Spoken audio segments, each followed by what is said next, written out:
হঠাৎ বাইরে চিৎকার চেঁচামেচি শুনে বারান্দায় এসে দেখি বিশাল বড় এক মিছিল যাচ্ছে।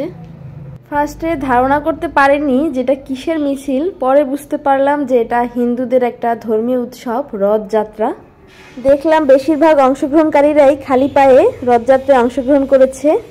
পুলিশি পাহারায় এই রথযাত্রাটা হচ্ছিল, তো আমরা বারান্দায় বসে দেখছিলাম, ভালোই লাগছিল। ভিডিওটা আজ শেয়ার করার কারণ হচ্ছে জনসচেতনতা তৈরি করা। আসলে আমার মোবাইলের ক্যামেরা অন ছিল বিধায় আমার ভিডিওর মধ্যে এমন একটা বিষয় ধরা পড়বে যেটার জন্য আমি একদমই প্রস্তুত ছিলাম না। টিভিতেও নিউজে দেখলাম যে এই রথযাত্রা করতে গিয়ে 5 জনের মতো নিহত হয়েছে বিদ্যুৎপৃষ্ট হয়ে।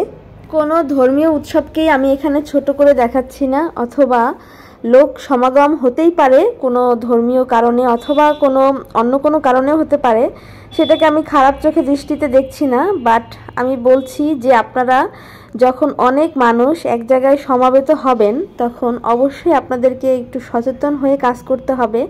দেখুন এখানে কিভাবে এই মানুষগুলো দুমড়ে মুচড়ে পড়ে গেল। এখানে যদি ছোট কোনো বাচ্চা থাকতো অথবা আরও বেশি মানুষ থাকতো অবশ্যই কেউ মারাত্মকভাবে জখম হতো। তারপর এখানে কিন্তু অনেকেই জখম হয়েছিল। দেখুন মানুষের জীবনের মূল্য কিন্তু সবচেয়ে বেশি দামি। তো আপনি কোথাও অংশগ্রহণ করলেন আনন্দ উপভোগ করার জন্য, সেই আনন্দ যদি আপনার বিষাদে পরিণত হয়, আপনার জীবন চলে যায় অথবা আপনার অঙ্গহানি হয়, তার থেকে দুঃখজনক বা কষ্টদায়ক বিষয় মনে হয় না আর কিছু হতে পারে।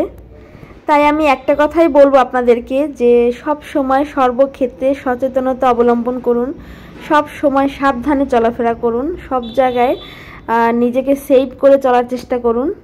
ভালো থাকবেন সবাই, আমাদের জন্য দোয়া করবেন, আমরাও যেন সবসময় ভালো থাকতে পারি। আর আমিও আমার যত শুভাকাঙ্ক্ষী এবং আমার ফলোয়ার আছেন সবার জন্য দোয়া করি, সবাই যাতে সাবধানে ভালো থাকেন।